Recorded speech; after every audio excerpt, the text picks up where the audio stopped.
I'm always feeling a sense of urgency to try to get as much done as possible.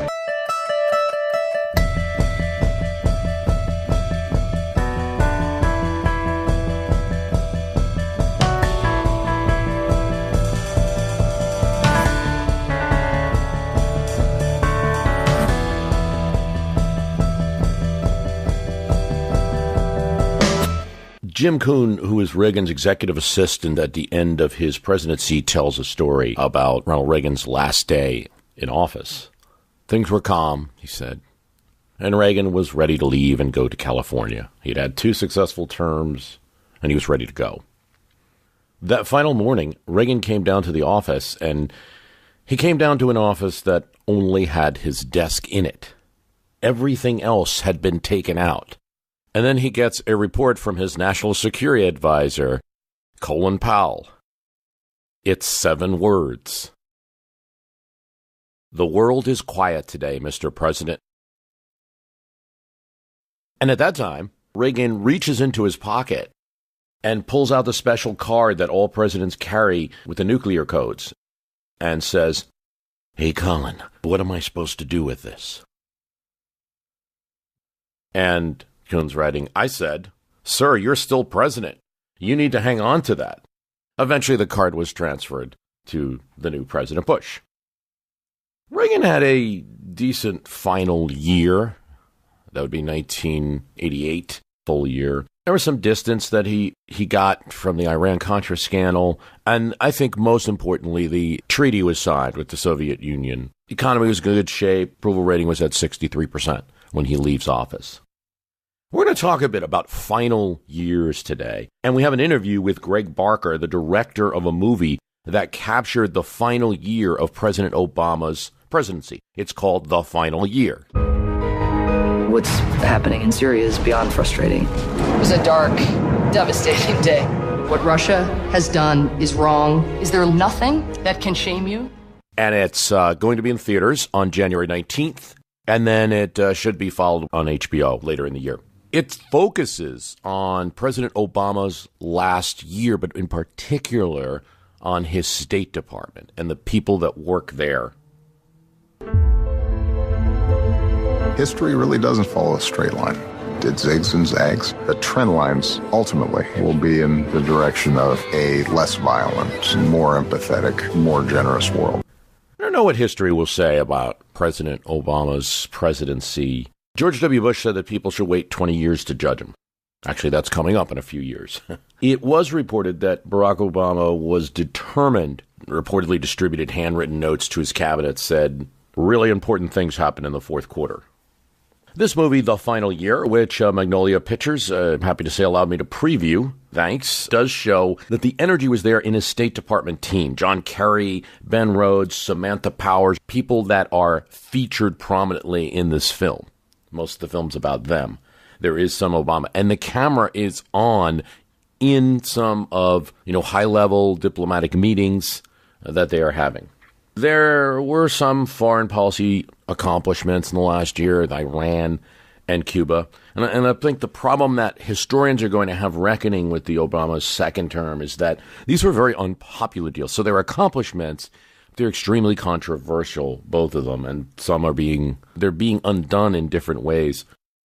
My own take is that historians will be a little critical of Barack Obama as a president, although he, as a person, was a groundbreaking and history-making figure. Now, we got a pacifier that fell and could pose a danger to the president. There you go.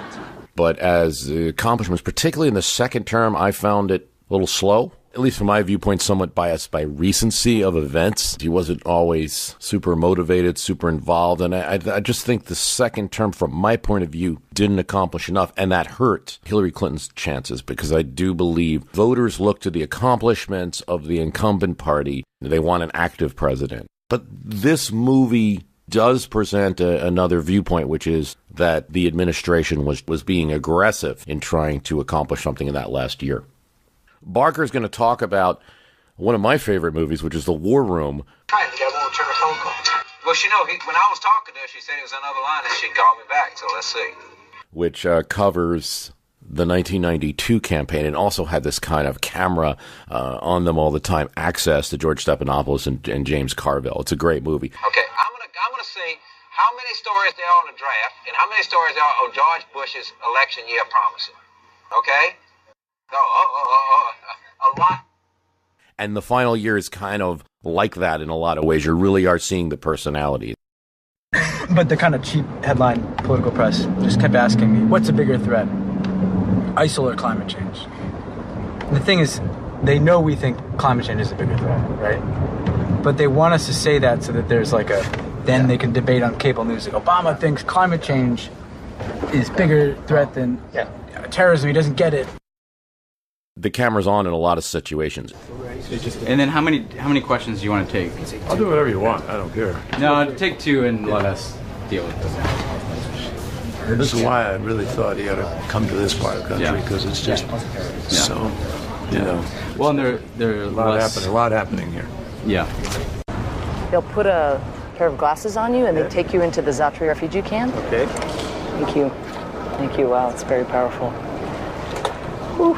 And then they hook you up to talk to a person in the camp. Wow. Seriously, if you do nothing else I ever ask you to do, just do this thing. Really, okay. It's really amazing. It's right there. Including when both of them learn about the election of Donald Trump. I just came outside to try to process all this. It's a lot to process. These are guys working for President Obama, and they learn about the election of Donald Trump. Samantha Power is hosting a Washington, D.C. viewing party with all of these significant women, including Gloria Steinem, to be in that room when Hillary's not elected. The emotions are pretty real. Final years can be important, and they can go bad. Jimmy Carter spent most of it searching for a deal to release the hostages in Iran and dealing with a very poor economy. George H.W. Bush was facing a recession, charismatic opponent, and really a sense that he was out of touch. We have a question right here. I know people who cannot afford to pay the mortgage on their homes, their car payment. I have personal problems with the national debt, but how has it affected you? And if you have no experience in it, how can you help us? You ought to be in the White House for a day and hear what I hear and see what I see and read the mail I read. All of his strength that he had built up over the years as a vice president, now in his final year, seemed to be of so little use to him as the nation was more focused on domestic politics in 92. The final year of his successor, Bill Clinton, was mixed. I mean, he could claim on the domestic side a budget surplus, improved economy from when he took over.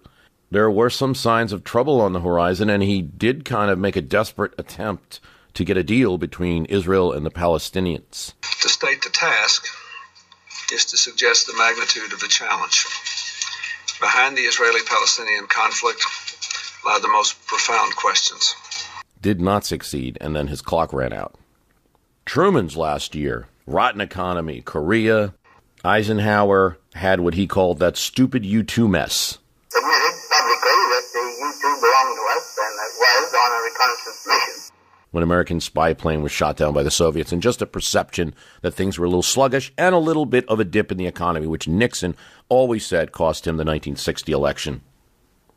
But final years are not all that bad. There was an article in Politico that interviewed a lot of history professors about this topic, final years of presidents. Margaret O'Mara, associate history professor at the University of Washington, said this: 1908 was a good one for Theodore Roosevelt. You have the launch of the Great White Fleet in January, announcing a new era of American naval dominance. You have landmark conservation measures, like making the Grand Canyon a national monument. And TR gets to essentially hand over the keys to his hand-picked successor, William Howard Taft.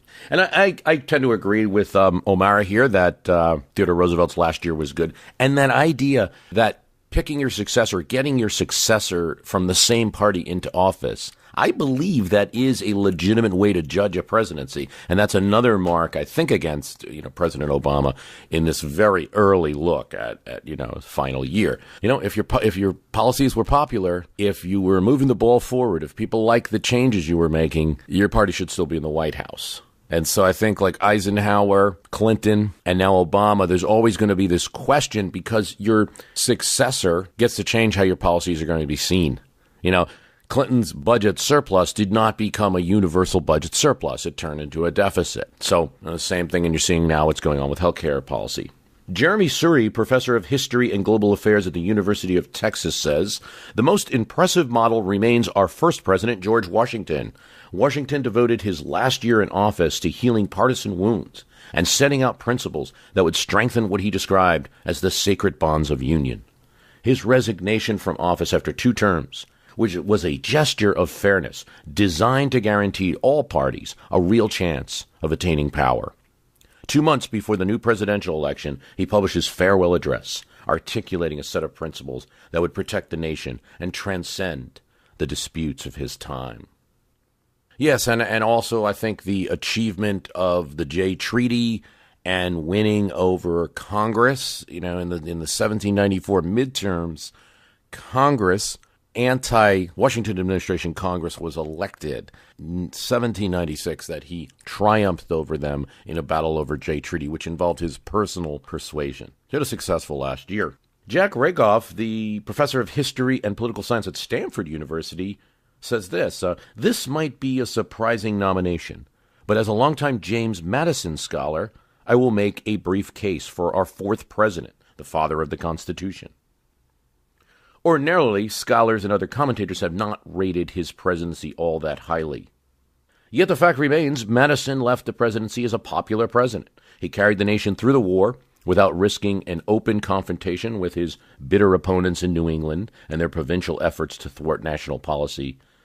In his final stretch in office, he used his presidency to encourage a powerful revival of national patriotism. He promoted the successful chartering of the Second Bank of the United States and a program of internal improvements that would create the infrastructure for an expanding country.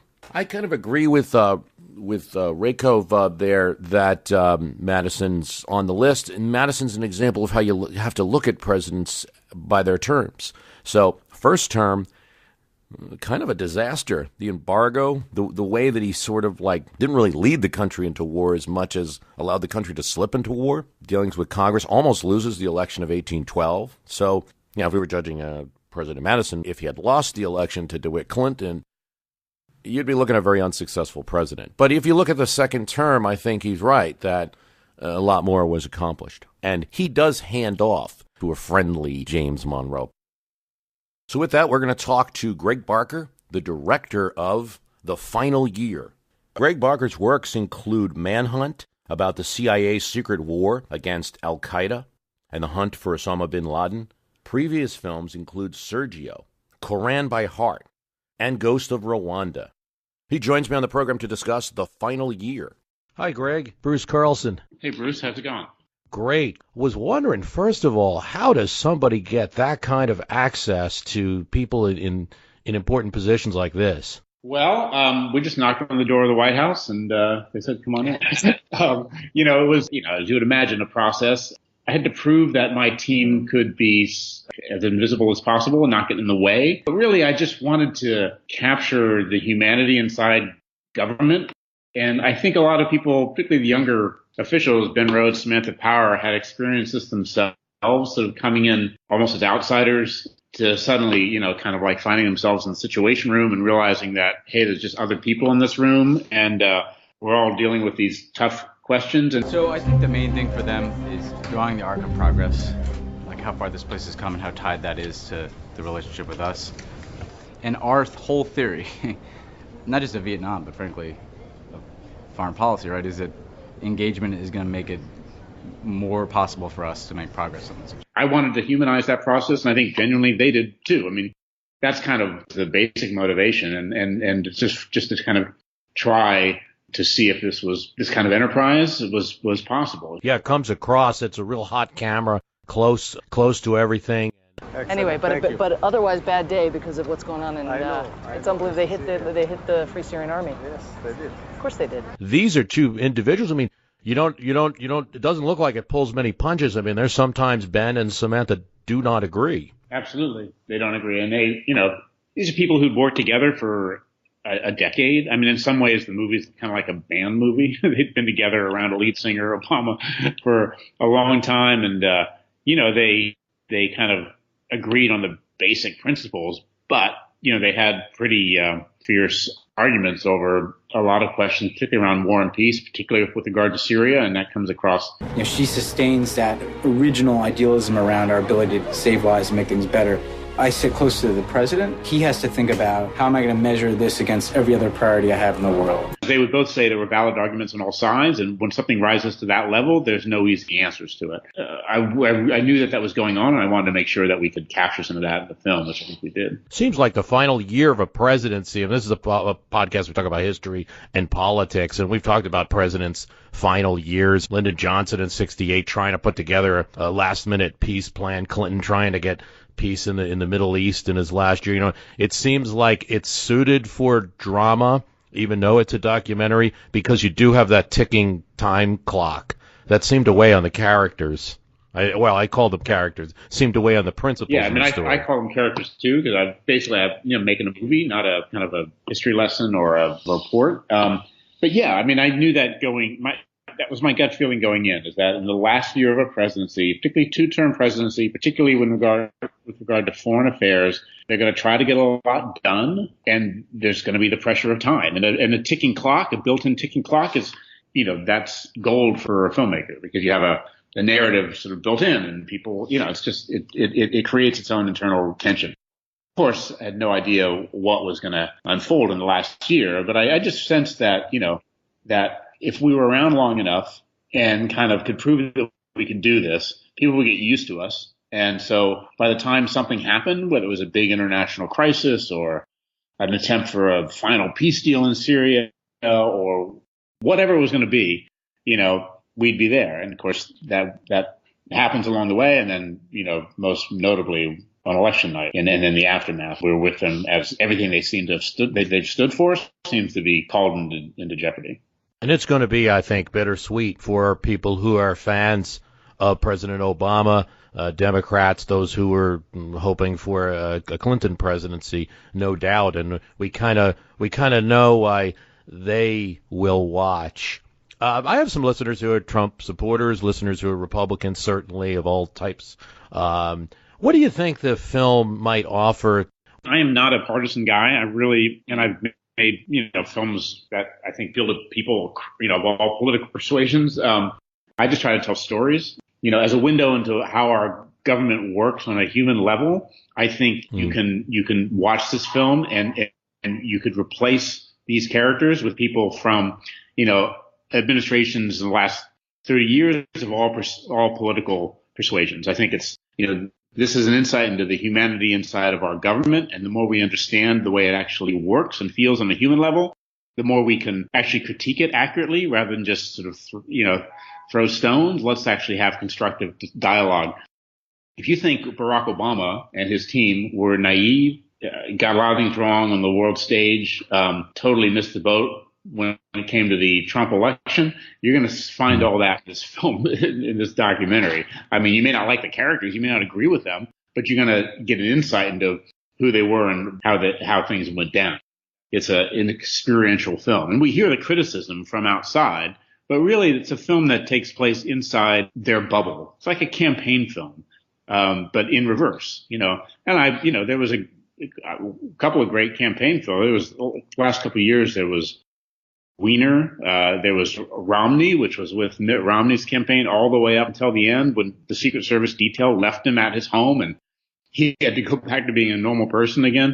There's the War Room about the first Clinton campaign. It doesn't really matter what your political persuasion is. These are insights into how our system works. And that's kind of really what I set out to make. And one thing that is clear to me is that there is value in our diplomatic system. And what we see in this film is what normal looks like, what normal diplomacy looks like. And I think, sadly, we're not seeing that now. And I think, that is something that whatever your political persuasion, there's a certain way that diplomacy was conducted by the United States for generations, and that's not the way it's happening right now. So I like it for a sense of, John Kerry didn't get the chance in 2004. We almost see what he might have been like. We see him as Secretary of State, see him what he might have been like in a position. My job is to keep fighting and keep working.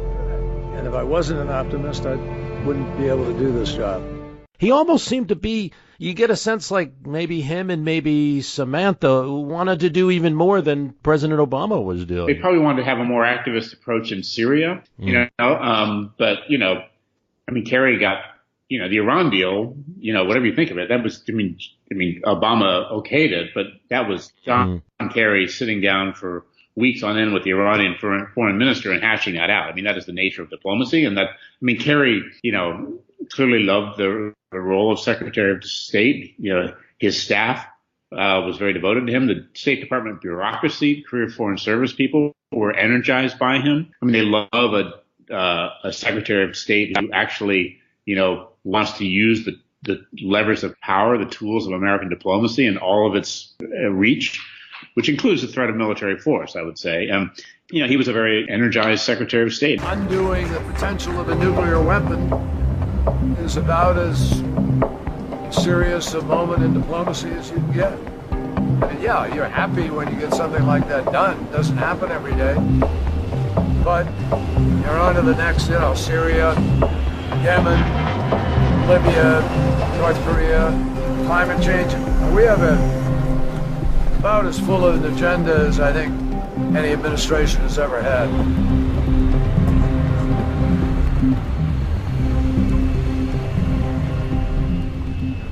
Thank you very much.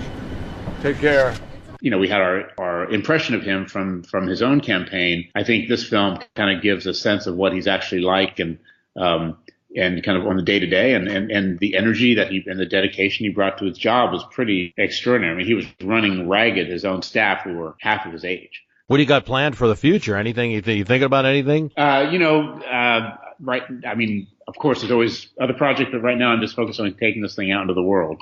January 19th in theaters across the country, the day before the first anniversary of the inauguration. Magnolia Pictures is releasing it. It'll also be about 30 some cities around the country in movie theaters, and then simultaneously, same day, on demand, iTunes, Amazon Prime, all the other sort of on demand platforms. HBO will then show it later, probably in late May. Okay, great. Hey, Greg, thanks so much for taking the time to talk to us on My History Could Beat Up Your Politics. My pleasure. Thanks very much. I want to thank you for listening, and remember the website is www.myhistorycanbeatupyourpolitics. If you're not subscribed to the program, subscribe on iTunes or whatever device is best for you. And we do have a premium podcast, www.myhistorycanbeatupyourpoliticspremium.com. Thanks very much for those who have signed up. We've really experienced an increase in the amount of premium subscribers, and that's great. That will help to continue to support the program. Thanks for listening.